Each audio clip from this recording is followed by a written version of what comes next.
Hi, it's HardReset and today I'll show you how to use screen recorder on Motorola Edge 70.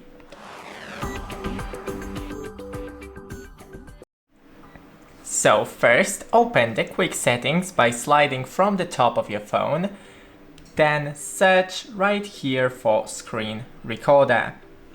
Click on it, and here is the record your screen. When you're recording your entire screen, anything shown on your screen is recorded.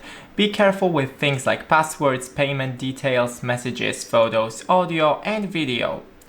After that, you can select to record the screen or record one app, and then to record the audio like system audio, microphone, system sound, mic and system sound or mute.